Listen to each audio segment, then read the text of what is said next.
Hello guys, welcome to Vidyapath education. My name is Krishnanand Pandey और मैं आ गया हूँ एक नई वीडियो लेकर के जिसमें मैं आपसे डिस्कस करूँगा कैरेक्टरिस्टिक ऑफ इंडिफरेंस कर्व। पिछली वाली वीडियो में मैंने आपको कैरेक्टरिस्टिक्स नहीं बताए थे क्योंकि वो वीडियो काफ़ी लंबी हो जाती। पिछली वाली वीडियो में मैंने आपसे डिस्कस किया था कि इंडिफरेंस कर्व क्या होता है, कैसे बनता है, और जो क्वेश्चन आपके पेपर में आते हैं वो दो तरीके के आते हैं, जिसमें एक में तो आपसे इंडिफरेंस कर्व के बारे में पूछता है और एक इंडिफरेंस कर्व ड्रॉ करने के बारे में कहता है। दूसरा क्वेश्चन आपके पेपर में ये आता है कि आपको एक लॉन्ग क्वेश्चन दे दिया जाता है कि आप इंडिफरेंस कर्व की कैरेक्टरिस्टिक्स के बारे में बताइए, जिसमें क्या होता है कि 4 से 5 कैरेक्टरिस्टिक्स में आपको हर एक कैरेक्टरिस्टिक्स में आपको उसमें एक फिगर बना करके समझाना पड़ता है कि अगर कोई तटस्थता वक्र बनता है तो ऐसा ही क्यों बनता है, वो किसी पोल को टच क्यों नहीं करता, तो इस तरीके कॉन्वेक्स और कॉनकेव में से कौन सा होता है तो क्यों होता है, उसका रीज़न बताना पड़ता है। तो ये एक लॉन्ग क्वेश्चन बन जाता है। इसीलिए तटस्थता वक्र से अगर आप देखें तो मेनली दो क्वेश्चन पुट किए जाते हैं, जिसमें एक होता है जो आपको ये बताता है कि आपसे ये पूछा जाएगा कि तटस्थता वक्र यानी इंडिफरेंस कर्व क्या होता है, उसे आप बना करके दिखाइए। तो जिसमें आपको सिर्फ डेफिनेशन देनी होती है, मीनिंग समझानी होती है, उसके बाद एक टेबल बनाते हुए, एक एग्जाम्पल लेते हुए एक इंडिफरेंस कर्व का आपको फिगर बनाना पड़ता है।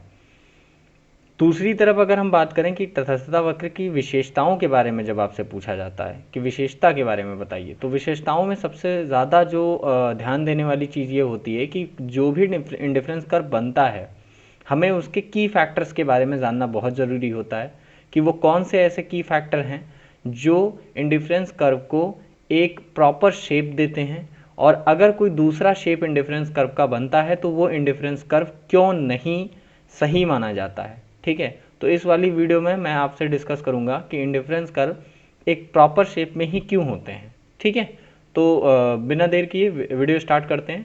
और आप लोगों से एक रिक्वेस्ट है कि अगर आप लोगों को वीडियो काफ़ी स्लो लग रही है तो आप इसकी स्पीड अगर आप कोशिश करो तो 1.25x पे देखने की कोशिश करो, ठीक है, जिससे वीडियो थोड़ी सी जल्दी चलेगी और टाइम कम लगेगा। ठीक है, तो बिना टाइम वेस्ट किए वीडियो को स्टार्ट करते हैं। सो गाइस, सबसे पहले हम देखेंगे कि पहली जो कैरेक्टरिस्टिक है हमारी कि आईसी कर्व स्लोप डाउनवर्ड। ठीक है, हिंदी में आपको ये देखने को मिलेगा कि तटस्थता वक्र बाएं से दाएं नीचे गिरते हुए होते हैं। अब इसका मतलब क्या है, मैं एक एक करके हर एक जो कैरेक्टरिस्टिक है आपकी उसके साथ साथ उसका कारण भी बता दूंगा, यानी कि आपको रीज़न भी पता चलता रहेगा कि किस कारण से ऐसा होता है।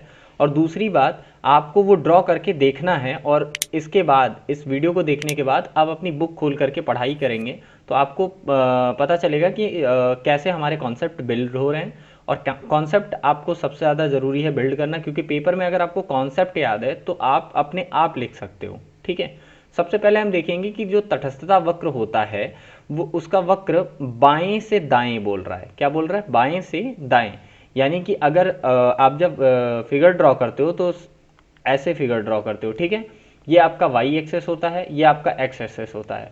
कहा जा रहा है कि जो तटस्थता वक्र होता है वो हमेशा ऐसे होता है, यानी कि इसका जो स्लोप होता है ये नीचे की तरफ ऐसे जाता है, और आपका ये लेफ्ट साइड होता है और ये राइट साइड होता है। ठीक है, तो लेफ्ट टू राइट होता है यानी डाउनवर्ड स्लोप होता है।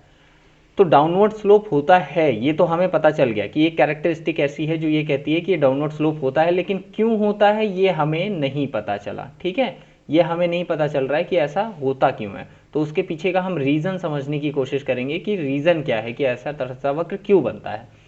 देखिए, आईसी कर्व की एक सबसे बड़ी खास बात यह है कि इसमें मैंने एक आपको टेबल बनाई थी। अगर पिछली वाली वीडियो आपको याद हो तो मैंने एक टेबल बनाई थी जिसमें मैंने आपको एक्स गुड और वाई गुड के बारे में समझा रखा था, और मैंने कहा भी था कि अगर आपको नहीं समझ में आ रहा है तो वीडियो को पॉज करके आप टेबल देख लिया करो। उसी टेबल के अकॉर्डिंग हर एक आईसी कर्व यहाँ पर ड्रॉ किया जाएगा। ठीक है, अगर आपको नहीं पता तो आपकी बुक में है, और जो इस वीडियो का पीडीएफ मैं आपको टेलीग्राम पे शो करूँगा उसमें मैं कोशिश करूँगा कि वो पीडीएफ डाल दूँ, यानी कि वो पीडीएफ आपको इंक्लूड कर दूँ या सिर्फ वो टेबल इंक्लूड कर दूँ इस पीडीएफ के अंदर, ताकि आपको ईजी रहे समझने के लिए।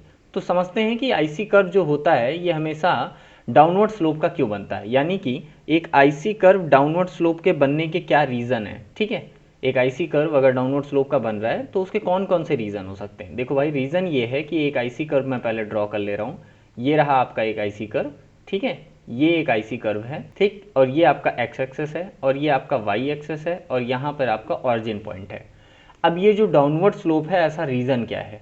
तो याद रखो, वाई एक्सेस पे आप वाई गुड्स को लिए थे, याद होगा अगर आपको, तो वाई गुड्स को आपने वाई एक्सेस पे लिया था और एक्स गुड्स को आपने एक्स एक्सेस पे लिया था, ठीक है। ये क्लियर हो गया? अगर इतना क्लियर हो गया तो आगे बढ़ रहा हूँ। देखो यहाँ पर ये होता है कि जो वाई गुड्स होती है, इसकी क्वांटिटी जब आप बढ़ाते हैं तो नीचे से ऊपर की तरफ आप जाते हैं। कैसे जाते हैं? नीचे से ऊपर की तरफ जाते हैं। और अगर आप एक्स गुड की क्वांटिटी को बढ़ाते हैं तो ऐसे जाते हैं, इस तरफ जाते हैं, ठीक है। तो अब हम ये चेक करेंगे कि आईसी कर्व का स्लोप इन दोनों क्वांटिटीज़ के घटने और बढ़ने से कैसे इफेक्ट कर रहा है। तो देखो यहाँ पर क्या है कि ये जो पॉइंट मैं आपको समझाने जा रहा हूँ, इसको ध्यान से समझना ताकि आप कंफ्यूज ना हो, ठीक। मैंने कहा था कि जो कंज्यूमर होता है, जो आपका कंज्यूमर है, ठीक है, उसकी इनकम के बारे में मैंने कहा था कि लिमिटेड इनकम होगी, ठीक, लिमिटेड इनकम होगी, क्योंकि इकोनॉमिक्स में सबसे पहले वाली चैप्टर में बताया था रिसोर्सेज जो है अनलिमिटेड नहीं होते हैं, रिसोर्सेज बहुत ज़्यादा स्केयर होते हैं। तो अब डिस्कस करेंगे कि लिमिटेड इनकम है और वो दो गुड्स के पेयर बना रहा है, एक एक्स गुड का और एक वाई गुड का, ठीक है। तो एक्स की अगर उसको क्वांटिटी बढ़ानी है तो उसको वाई की क्वांटिटी को कम करना पड़ेगा, या यूं कहें कि y की क्वांटिटी को अगर बढ़ाना है तो x की क्वांटिटी को कम करना पड़ेगा। पिछली वीडियो में मैंने जो आपको एग्जांपल दिया था उसमें मैंने आपको बताया था कि x की क्वांटिटी को वो बढ़ा रहा था, क्योंकि x की क्वांटिटी 1 से स्टार्ट हो रही थी, 2 हो रही थी, 3 हो रही थी, 4 हो रही थी, 5 हो रही थी। आई होप क्लियर हो रहा है। और जो y की क्वांटिटी थी वो थी 20, 15 ऐसे करके गिर रही थी। आप यहाँ पर देख रहे हो कि जैसे जैसे इसकी क्वांटिटी बढ़ रही है वैसे वैसे आपको y की क्वांटिटी को घटाना पड़ रहा है। ऐसा रीज़न क्या है? रीज़न इसका ये है कि आपकी इनकम जो है वो है लिमिटेड, जो आपकी इनकम है वो लिमिटेड है। अगर लिमिटेड इनकम ना होती, हमारे पास पैसा बहुत ज़्यादा होता, तो हो सकता था कि मैं इसकी क्वांटिटी को कम किए बिना इसकी क्वांटिटी बढ़ा सकता था, लेकिन ऐसा नहीं होता है, ठीक है। और दूसरी चीज, अब हम ये देखेंगे कि ऐसा करने से आईसी कर्व का स्लोप जो है वो डाउनवर्ड स्लोप क्यों बन रहा है। सपोज करते हैं हम y की यहां पर क्वांटिटी खरीद रहे थे जो कि 15 थी, ठीक है, और x की इतनी क्वांटिटी खरीद रहे थे जो कि थी 4। अब हम मान लेते हैं कि हमें x की एक और क्वांटिटी चाहिए 5, ठीक है, यहां पर हमें जाना है इस पॉइंट पर, तो हमें इसकी क्वांटिटी को घटाना पड़ेगा, हम यहां आ जाएंगे, ठीक है। तो अगर आप देख रहे हो तो आपको पता चलेगा कि सपोज करो कि जैसे मान लेते हैं कुछ देर के लिए हम आईसी कर्व को मिटा देते हैं और आपको दिखाने की कोशिश करते हैं। देखो, अब सपोज करो कि तुमने इसकी 15 यूनिट यूज़ की थी तो तुम्हें इसकी 4 यूनिट चाहिए थी, ठीक है, इसकी 4 मिलेगी। लेकिन जब तुम इस 4 यूनिट से 5वीं यूनिट पे जा रहे हो तो तुम्हें 15 से घट करके सीधा 10 पे आना पड़ेगा, ठीक है। तो हम 10 पे आ गए। अब अगर हम कहें कि हमें एक आईसी कर्व ड्रॉ करना है तो वो आईसी कर्व कैसा बनेगा? तो जाहिर सी बात है, अगर हमें ऊपर से लाइन को नीचे की तरफ लाना है तो आईसी कर्व जो होगा वो डाउनवर्ड स्लोप में ही तो बनेगा। ऐसा तो है नहीं कि वो अपवर्ड बन जाएगा या ऐसा बन जाएगा, ऐसा तो बनेगा नहीं, वो हमेशा ऐसा ही बनेगा। तो अगर हम ड्रॉ करेंगे तो हमें मिलेगा कि आईसी कर्व हमारा टच कर रहा है, इसलिए आईसी कर्व डाउनवर्ड होता है। रीजन इसका क्या लिखोगे? एक बात याद रखना, जितनी भी कैरेक्टरिस्टिक्स यहाँ पे बता रहा हूँ उसके रीजन जरूर लिख लेना। रीजंस में आपको लिखना क्या है वो हम आपको बता देते हैं। इसमें ये होता है कि अगर आपको एक यूनिट किसी भी गुड्स की बढ़ानी है तो दूसरे गुड्स की यूनिट को आपको कम करना पड़ेगा। यही रीजन है कि आईसी कर्व का स्लोप जो होता है वो डाउनवर्ड स्लोप का बनता है। तो रीजन जरूर लिखना, बिना रीजन के आपको नंबर नहीं मिलेंगे, ठीक है। तो बाएं से दाएं गिरता हुआ या कहें डाउनवर्ड स्लोप का क्यों होता है? क्योंकि हमको अगर किसी x की एक यूनिट प्लस करनी है तो हमें y की एक यूनिट को सेक्रीफाइस करना पड़ेगा, या हो सकता है सिर्फ एक नहीं, याद रखना एक नहीं, एक से ज़्यादा यूनिट को सेक्रीफाइस करना पड़ेगा। यही रीज़न है कि आईसी कर्व का स्लोप जो होता है वो डाउनवर्ड स्लोप का होता है, ठीक है। नेक्स्ट स्लाइड पे बढ़ते हैं, दूसरी वाली हम हेडिंग देखते हैं। अगली है हमारी कि जो आईसी कर्व होता है वो कॉन्वेक्स होता है ऑरिजिन की तरफ, कॉन्वेक्स होता है ऑरिजिन की तरफ। मैं आपको पहले बता दूं, एक होता है कॉनकेव, ठीक है, और एक होता है कॉन्वेक्स, ठीक। अब ध्यान रखना, जो आपका कॉन्वेक्स होता है उसे अनुदोत्तर कहते हैं और जो आपका कॉनकेव होता है उसे नतोत्तर कहते हैं, नतोत्तर कहते हैं, ठीक है। अब इन दोनों का मतलब क्या है और कौन सा शेप कॉन्वेक्स होता है, कौन सा शेप कॉनकेव होता है, देख लेते हैं। सबसे पहले हम एक आईसी कर्व ड्रॉ करते हैं। आईसी कर्व, जैसे इसमें मैं हर हेडिंग में आईसी कर्व ड्रॉ कर रहा हूँ, आपको पेपर में भी अपने हर हेडिंग में आईसी कर्व को ड्रॉ करना पड़ेगा, क्योंकि एक ही फिगर से आप सब कुछ नहीं समझा सकते हो, ठीक है। अब पिछले वाले फिगर में मैंने आईसी कर्व को ऐसा बनाया था कि हल्का सा आपको मून शेप दिख रहा होगा, है ना, जैसे चांद दिखता है हमें मून शेप का दिखता है। इसका ये जो कर्व वाला पार्ट है, इतना पार्ट, ये हमेशा ऑरिजिन पॉइंट इसे हम कहते हैं, इसे हम क्या कहते हैं, इसे हम कहते हैं ऑरिजिन पॉइंट। ठीक है, ऑरिजिन पॉइंट। तो ऑरिजिन पॉइंट हमारा अगर ये है तो इसका ये जो ढलान है ये हमेशा इस तरफ होगा। ठीक है, इसीलिए इसी को कहते हैं आप कॉन्वेक्स। कॉन्वेक्स का मतलब उन्नदोत्तर होता है। ऑरिजिन पॉइंट की तरफ इसका ढलान झुका हुआ होता है, आपको ऐसा नहीं देखने को मिलेगा। ठीक है, कि आईसी कर्व ऐसा बना हो। अब इसका जो ढलान है ये ऑरिजिन पॉइंट की तरफ ना हो करके उसके जस्ट अपोजिट है, तो ये चीज़ आपको देखने को नहीं मिलेगी आईसी कर्व के अंदर। अब मैं आगे दोनों आपको आईसी कर्व्स के बारे में डिस्कस कर लूंगा, लेकिन पहले आपको ये देखना है कि ये उन्नदोत्तर होते हैं। इसका रीजन क्या है? क्या आईसी कर्व कभी ऐसा नहीं हो सकता, या आईसी कर्व कभी स्ट्रेट लाइन में नहीं हो सकता? क्या ऐसा हो सकता है? देखो, इन दोनों आईसी कर्व को अगर हम ड्रॉ करते हैं तो ये दोनों कभी ऐसा नहीं होगा कि आईसी कर्व ऐसे होंगे, ये आईसी कर्व बन नहीं सकते हैं। उसका रीजन क्या है? उसका रीजन ये है कि आईसी कर्व हमेशा उन्नदोत्तर होते हैं, इसके अलग रीजन है। और इनके रीजन ये हैं कि अगर आईसी कर्व ये दोनों कहीं बने आपको दिख जाते हैं तो ये आईसी एजम्पशंस, मैंने आपको बताया था एजम्पशंस नहीं टूटनी चाहिए।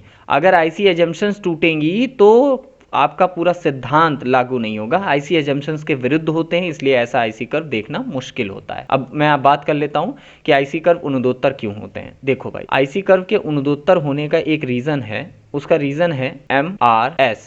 मैंने आपको बताया था कंज्यूमर जो होता है वो दो गुड्स के बारे में कॉम्बिनेशन बनाता है। ठीक है, एक्स और वाई, एक्स की एक एक यूनिट वो बढ़ाता जा रहा है। ठीक है, इसके लिए उसे वाई की यूनिट्स को छोड़ना पड़ रहा है। अब एक चीज ध्यान रखना, एक यूनिट बढ़ा रहा है तो एक ही यूनिट नहीं छोड़ेगा वाई की, उसकी 5 यूनिट छोड़ रहा है। ठीक है, 5 यूनिट उसकी छोड़ रहा है, यहां पर 1 यूनिट प्लस हो रही है।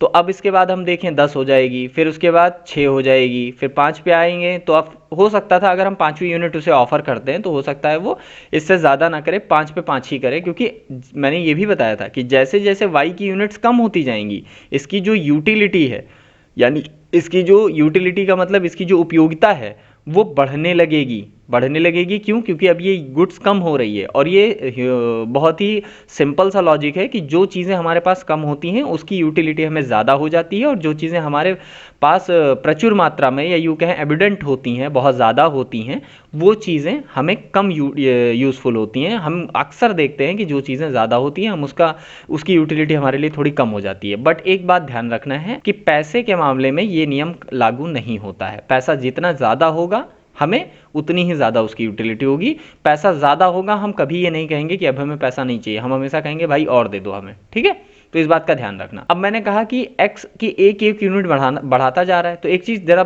फिर से मैं इसको ड्रॉ करके आपको दिखाता हूँ कि एक एक चीज़ जो बढ़ा रहा है ना वो कैसे उसको इफेक्ट कर रही है। और MRS का मतलब क्या होता है? MRS का मतलब फुल फॉर्म जो होता है वो होता है मार्जिनल रेट ऑफ सब्स्टिट्यूशन, या कहें सीमांत प्रतिस्थापन दर। तो सीमांत प्रतिस्थापन दर होती क्या है? देखो, मैंने सीमांत प्रतिस्थापन दर समझाने के लिए एक एग्जांपल ले लिया। 1 2 3, x की 3 यूनिट और एक एक यूनिट बढ़ रही है। जब 1 यूनिट x की थी तब y की इसके पास 20 थी। जब 2 यूनिट 1 यूनिट और बढ़ी तब 15 यूनिट हो गई, और जब 1 यूनिट और बढ़ी तब इसकी 8 यूनिट हो गई। अब मैं अगर आपसे बात करूं कि जो MRS होगी यानी कि MRS x टू y, यानी कि x की MRS, क्योंकि जो गुड सब्स्टिट्यूट कर रही है y को वो है x, तो MRS of x to y यानी कि x की सीमांत प्रतिस्थापन दर y के लिए क्या होगी? तो पहले यूनिट पे अगर हम देखें तो पहले यूनिट पे कुछ नहीं है। क्यों? क्योंकि इससे पहले हमने कोई यूनिट नहीं यूज़ की है।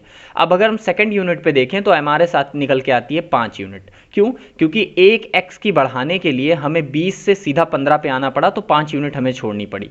और उसके बाद हम 3 देखते हैं, 1 यूनिट और बढ़ाते हैं, तो जब 1 यूनिट और बढ़ाते हैं तो 15 में से आपको 8 माइनस करना है। ठीक है, तो आपका आ जाता है 7। ठीक, तो ये MRS जो है ये यहाँ पर बढ़ती हुई हो रही है, देख रहे हो, ये बढ़ जा रही है। MRS के बढ़ने का मतलब क्या है? MRS के बढ़ने का मतलब ये है कि ये गुड्स एंड सर्विसेज अब ज़्यादा वैल्यूएबल हो रही है। ठीक है, लेकिन MRS के बढ़ने का मतलब ये भी हो सकता है, कई बार आप लोग पढ़ते हैं तो कहते हैं MRS सर यहाँ पर हम देखते हैं MRS शुरुआत से गिरती हुई होनी चाहिए, लेकिन यहाँ तो बढ़ रही है। यहाँ बढ़ने का रीज़न ये है कि इनके बीच का गैप ज़्यादा हो गया है। अगर इनके बीच का गैप ज़्यादा ना होता तो चीज़ें उसी अकॉर्डिंग रहती। जैसे दूसरे एग्जाम्पल में मैं अगर आपको समझाने की कोशिश करूं तो ध्यान से समझना कि दूसरा एग्जाम्पल क्या कहता है। मैंने पहले ही बताया कि 2 गुड्स को ले लेना है हमें 2 गुड्स लेनी है। कौन कौन सी? एक लेनी है x और एक लेनी है y।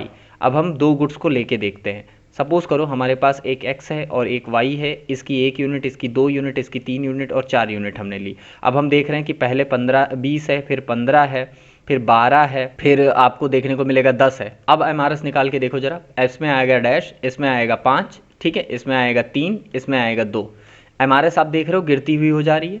MRS जो है वही रीज़न है कि ये उनदोत्तर बनता है, नदोत्तर नहीं हो सकता, यानी यूँ कहें कि कॉनकेव नहीं हो सकता, कॉन्वेक्स ही बनेगा। उसका रीज़न ये है कि जब आपका कर्व ऐसे बनता है, ठीक है, सपोज करो ये आपका कर्व है, ठीक, इसको मिटा लेते हैं, दूसरा कर्व बना के देखते हैं।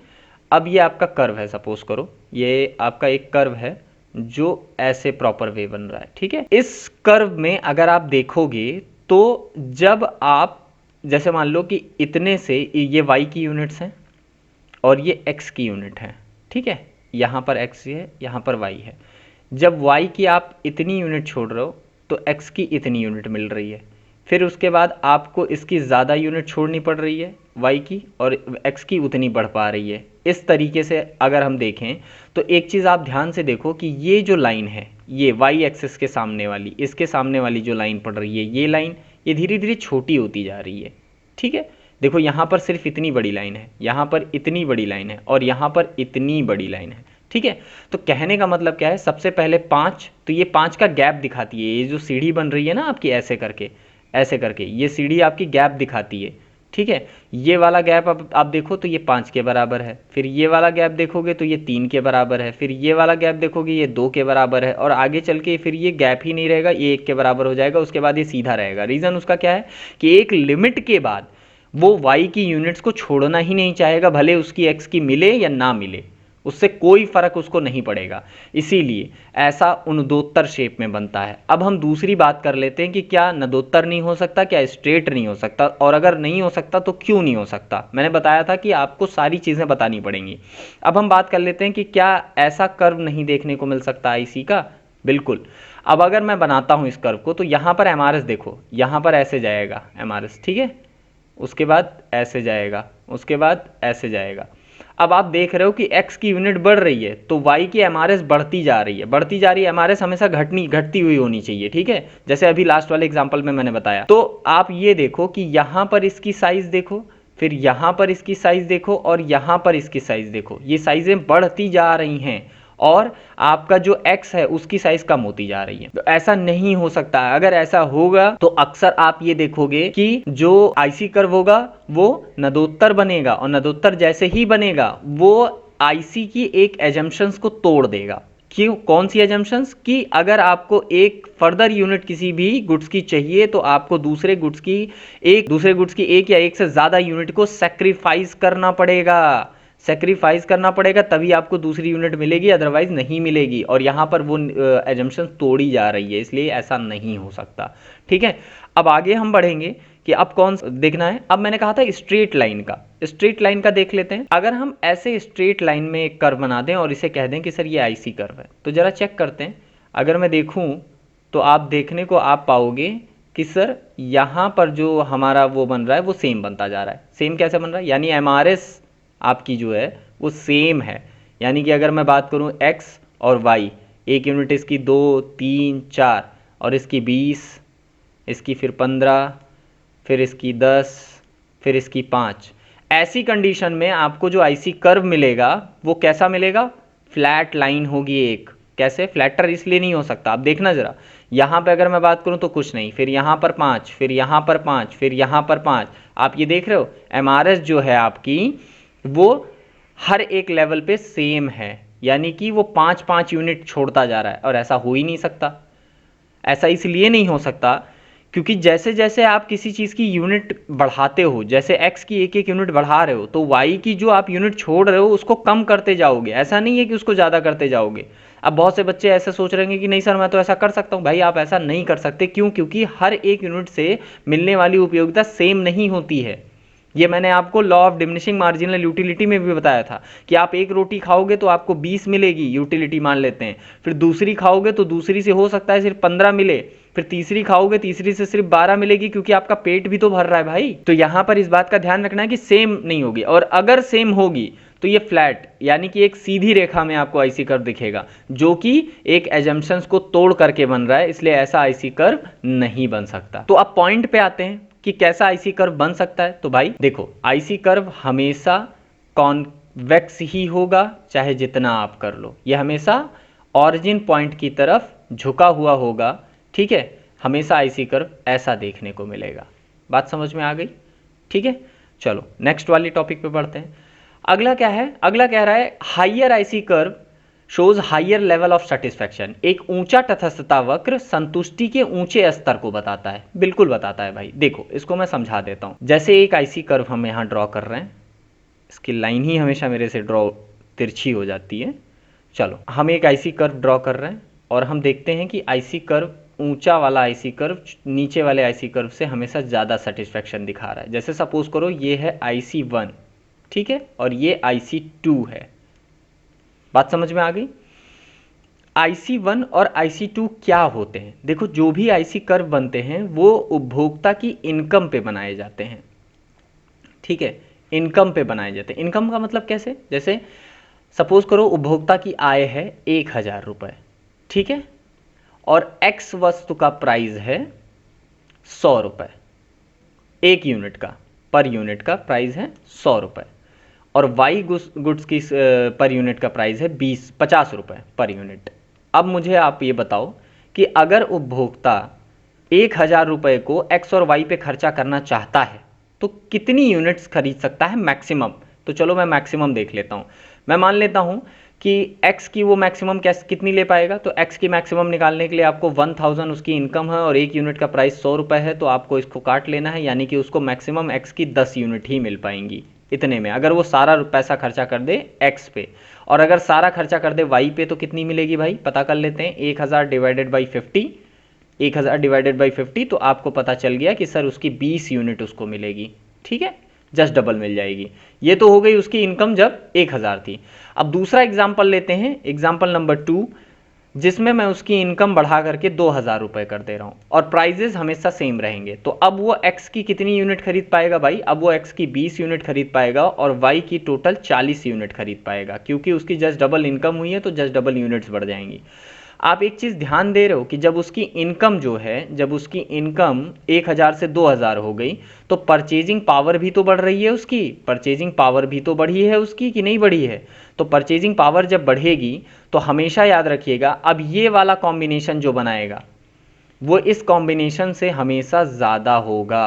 होगा कि नहीं होगा? क्योंकि इसमें अगर मैं कॉम्बिनेशन ए की फर्स्ट की बात करूं, इसको कॉम्बिनेशन फर्स्ट कह दूं, इसको कॉम्बिनेशन सेकंड कह दूं, तो कॉम्बिनेशन सेकंड में वो ज़्यादा मोर गुड्स एंड सर्विसेज को कंज्यूम कर पा रहा है, गुड्स एंड सर्विसेज को वो कंज्यूम कर पा रहा है, तो यूटिलिटी भी मोर होगी। होगी कि नहीं होगी? क्योंकि ये पॉजिटिव यूटिलिटी की बात करता है आईसी कर्व।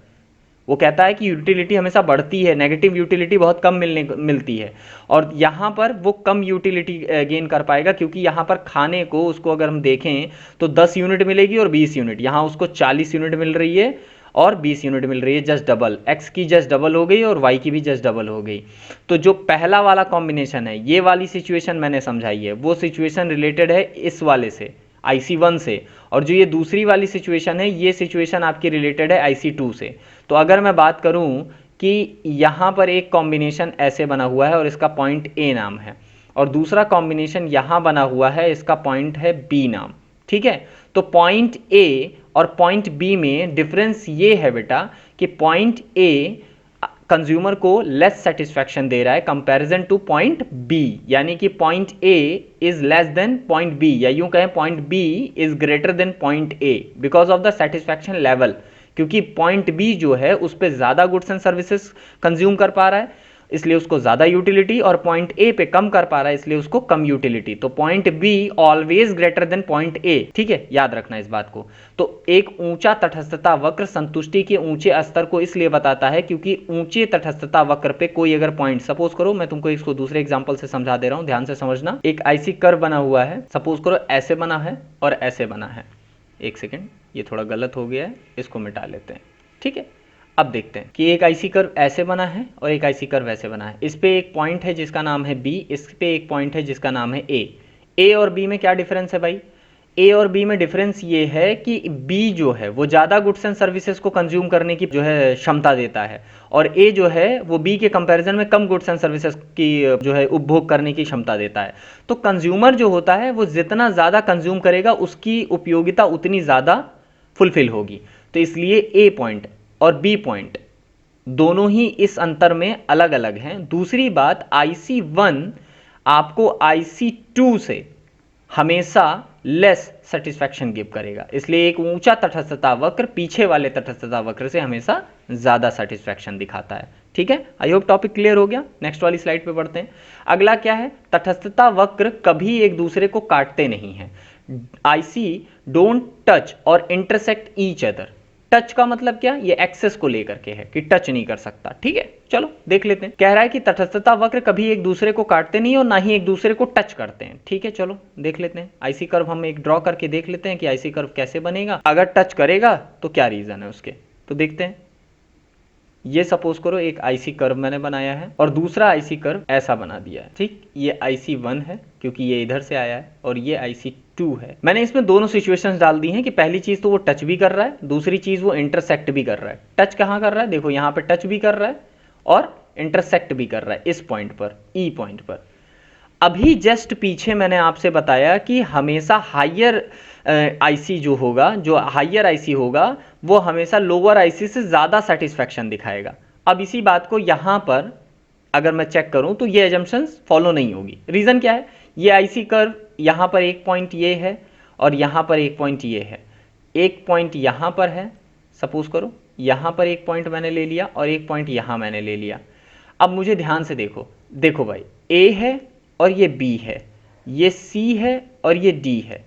यहाँ पर ए और बी मैंने पॉइंट लिख लिया, तो जाहिर सी बात है बी इज ग्रेटर देन ए, यानी कि बी ऊपर है और ए नीचे है। और अगर कोई आईसी कर्व बना हुआ है, तो मैंने आपको पिछली वाली वीडियो में बताया था कि एक आईसी कर्व पे जितने भी पॉइंट्स होते हैं वो इक्वल लेवल ऑफ सेटिस्फैक्शन को शो करते हैं। क्या शो करते हैं, इक्वल लेवल ऑफ सेटिस्फैक्शन। यानी कि इस पे अगर ए 20 दे रहा है तो बी भी 20 दे रहा होगा और सी भी 20 दे रहा होगा। ठीक, अब यहां पर अगर मैं बात करूं कि A is less than B या B is greater than A, और इसी आईसी कर्व पे एक पॉइंट आता है C और B दूसरे वाले आईसी कर्व पे पॉइंट आता है D, तो भाई ये तो ऐसी वाली सिचुएशन हो गई ना, यहां से जहां से ये कटा है वहां से ऐसे हो गई। यहां पर C बैठा है और यहां पर D है। आईसी कर्व 2 ये था, आईसी कर्व 1 ये था। अभी मैंने कहा कि एक आईसी आधे आईसी कर्व पे ए बड़ा, ए छोटा है, बी बड़ा है, और यहां कंडीशन जस्ट अपोजिट हो गई कि सी बड़ा हो गया डी से। तो ये पॉसिबल है क्या, एक आईसी कर्व पे, पहली बात तो एक आईसी कर्व पे जितने भी पॉइंट्स होंगे वो इक्वल लेवल ऑफ सेटिस्फैक्शन को शो कर रहे हैं, और पता चल रहा है कि यहां से एक दूसरा आईसी कर्व इसको काट रहा है जहां पर दो पॉइंट ये हैं। तो यहां से इस पॉइंट्स के ऊपर की बात करें तो यहां पर ये वाला आईसी कर्व इस वाले से कम है, और इसके नीचे की अगर हम बात करें इतने की, तो ये वाला आईसी कर्व इस वाले से अब नीचे हो गया। ऐसा हो ही नहीं सकता कि एक पॉइंट के ऊपर, जैसे मान लो एक आईसी कर्व ये है, एक आईसी कर्व ये है, IC2 ये है, IC1 ये है। अगर मैं इस पॉइंट्स के ब्रेक कर दूं यहां से यहां यहां तक का जो सिचुएशन है वहां दिख रहा है कि IC1 is less than IC2, और अगर इस सिचुएशन की मैं बात करूं इसकी, तो यहां हो जा रही है situation IC2 is less than IC1। ऐसा पॉसिबल ही नहीं है, एजम्पशन टूट रही है, इसलिए आईसी कर्व कभी भी एक दूसरे को टच नहीं करेंगे और ना ही इंटरसेक्ट यानी काट सकते हैं। आई होप टॉपिक क्लियर हो गया। ठीक है, नेक्स्ट हम देखते हैं। अगला कह रहा है IC curve does not touch X axis और वाई एक्सेस। ऐसा क्यों हो सकता है, अभी पीछे मैंने आपको एक आईसी कर्व बना रहा था तो एक्सेस को टच हो गया था, मैंने उसे मिटा दिया था। मैं चाहता तो एग्जाम्पल के थ्रू आपको समझा सकता था क्योंकि मैं एग्जाम्पल दे रहा था, लेकिन मैंने ऐसा नहीं किया क्योंकि आगे यही टॉपिक मुझे आपको पढ़ाना था, इसलिए मैंने उसको मिटाया था। अब मैं यहाँ पर एक आईसी कर्व आपको ड्रॉ करके दिखाता हूँ, और इस आईसी कर्व में एक चीज़ मैं दिखाता हूँ कि मान लेते हूँ कि ये आईसी कर्व यहाँ से टच होकर के ऐसे जा रहा है। इस वाले आईसी कर्व में वाई एक्सेस को टच कर रहा है, दूसरा आईसी कर्व मैं यहाँ बना दे रहा हूँ जिसमें मैं एक्स एक्सेस को टच करूँगा। ठीक है, ये एक्स एक्सेस को टच कर रहा है। अब ये ऐसे भी नहीं हो सकते, उसका रीज़न बता देते हैं भाई। जब भी आप ऐसा फिगर ड्रॉ करते हो, ठीक है, तो ये ऑरिजिन पॉइंट होता है, और इस लाइन पर, ये जो लाइन आपको बनाई गई है, इस लाइन पर चाहे जहां चले जाओगे आप, ठीक है, ये 0 होगा, और इस लाइन पर अगर कोई चीज़ टच हो रही है तो वो 0 होगी। ठीक, लाइनिंग अगर कोई टच कर रही है चाहे इसको तो वो 0 मानी जाएगी। अब यहाँ पर कंडीशन ये है कि इस वाले पॉइंट पर वाई एक्सेस पे 0 क्वांटिटी डिमांड की जा रही है और यहाँ पर अलग क्वांटिटी। अब सपोज कर लेते हैं हम कि यहाँ से एक सीधी लाइन तो मैं यहाँ तक के डाल सकता हूँ, चलो सपोज करो मैं यहीं तक डाल रहा हूँ, ठीक है। तो यहाँ तो बात सही बन जा रही है कि इसकी इतनी क्वांटिटी, इसकी इतनी क्वांटिटी, लेकिन इस पॉइंट पे कौन सी क्वांटिटी? यहाँ से अगर मैं सीधी लाइन खींचूंगा तो मैं ऐसे लाइन तो खींच नहीं सकता। ठीक, जैसे सपोज करो अगर मैं ऐसे टच करके लाइन खींच रहा हूँ, दोनों एक्सेस को टच कर दूं, इनके बीच में कहीं रहूंगा तो समझ में आता है, लेकिन इस एक्सेस पे टच कर रहा हूँ तो लाइन तो खींच नहीं सकता, वो तो सीधी लाइन आएगी जो कि ऑलरेडी ये लाइन खींची गई है। तो ऐसा इसलिए नहीं हो सकता क्योंकि अगर किसी y, चूंकि इस कंडीशन में y एक्सेस को टच किया है तो y की जो क्वांटिटी होगी वो 0 होगी और x की क्वांटिटी कुछ भी हो सकती है, जो भी मान लेते हैं 10 है। ऐसा कोई कॉम्बिनेशन ही नहीं बन सकता कि किसी कॉम्बिनेशन में y की 0 हो जाए और एक की 0 हो जाए और एक की यूनिट्स बनी रहें, कोई किसी नंबर में रहे, ऐसा नहीं हो सकता। और यही कंडीशन x में नहीं फॉलो हो सकती। इस वाले कंडीशन में क्या हो रहा है, y की कोई क्वांटिटी मान लेते हैं यहाँ पर है, यहाँ पर हमने इतनी क्वांटिटी परचेज की। अब भाई मैं इसके सीधे ले जाना चाहता हूँ तो ये तो लाइन सीधी है जो कि 0 दिखा रही है। यहाँ पर y की मान लेते हैं 10 है तो यहाँ x की 0 हो गई। तो ऐसी कोई कंडीशन नहीं बन सकती जब y की 0 हो जाए और x की 10 हो जाए या y की 10 हो जाए x की 0 हो जाए। इसलिए एक दूसरे एक्सेस को कभी टच नहीं कर सकते, क्योंकि जैसे ही ये किसी एक्सेस को टच करेंगे, चाहे वो x अक्ष हो या y अक्ष हो, दोनों ही अक्षों में से किसी अक्षों को अगर ये टच करता है तो वहां पर उसकी क्वांटिटी 0 हो जाएगी। जबकि मैंने अगर आपको पिछली वीडियो अगर आपने नहीं देखी है तो यहाँ पर एक आई बटन आपको शो हो रहा होगा, यहाँ पर एक आई बटन शो हो रहा है, यहाँ पर क्लिक करो और पिछली वाली वीडियो में मैंने आपको एक टेबल बनाई है, उस टेबल में जा करके देखो कि मैंने किसी भी कॉम्बिनेशन में, मैंने कॉम्बिनेशंस वहां ले रखे हैं, किसी भी कॉम्बिनेशन में कोई भी क्वांटिटी 0 नहीं ली है मैंने। ठीक है, इस बात का ध्यान रखना। तो ये सारे टॉपिक क्लियर हो गए। जैसे मैंने फिगर बना बना के चीज़ें एक्सप्लेन की हैं, ऐसे ही आपको जो मैंने एक्सप्लेन किया वो आपको लिखना है और फिगर हर एक उसमें बनाना है, और इस तरीके से एक लॉन्ग क्वेश्चन आपका हो जाएगा। अब आपको देखने में लग रहा होगा कि काफ़ी लंबी वीडियो थोड़ी लंबी हो गई है क्योंकि मुझे समझाना है आपको, लेकिन जब आप पढ़ के लिखोगे तो आपको बहुत कम टाइम लगेगा। आई होप कि टॉपिक क्लियर हो गया। फिर भी अगर आपको कोई चीज़ नहीं समझ में आ रही है, कोई दिक्कत आ रही है तो प्लीज़ कॉमेंट सेक्शन में मुझसे पूछ लो, मैं नेक्स्ट वाली वीडियो में आपके उस टॉपिक को क्लियर कर दूंगा। आगे बढ़ते हैं। सो गाइस, सबसे पहले मैं आपको बता दूं कि अगर आपको इस वीडियो का, जो मैंने वीडियो आपको पढ़ाई है, इसका पीडीएफ लेक्चर चाहिए अगर आपको, तो कुछ नहीं करना है, सिंपली आपको ज्वाइन करना है मेरा टेलीग्राम चैनल। टेलीग्राम पे आपको टाइप करना है विद्यापथ एजुकेशन, ऐसा लोगो बन के आएगा। 51 सब्सक्राइबर्स आपको दिख रहे होंगे उस पर। आप इस चैनल को ज्वाइन करिए। जो भी वीडियो मैं डालता हूं, जैसे ये लास्ट वाली वीडियो मैंने डाली है, ये लास्ट वाली वीडियो, इसी वीडियो के बारे में मैं कह रहा था, जाकर के देख लेना। ये लास्ट वाली वीडियो डाली है तो मैं सबसे पहले लिंक जो होता है वो टेलीग्राम पे डालता हूं, उसके साथ ही उसका पीडीएफ भी मैं आपको वहां पर प्रोवाइड कर देता हूं ताकि आपको पढ़ने में, नोट्स बनाने में आसानी रहे। ठीक है, तो ज्वाइन करो मेरा टेलीग्राम चैनल और तब तक के लिए पढ़ते रहो। Thank you so much.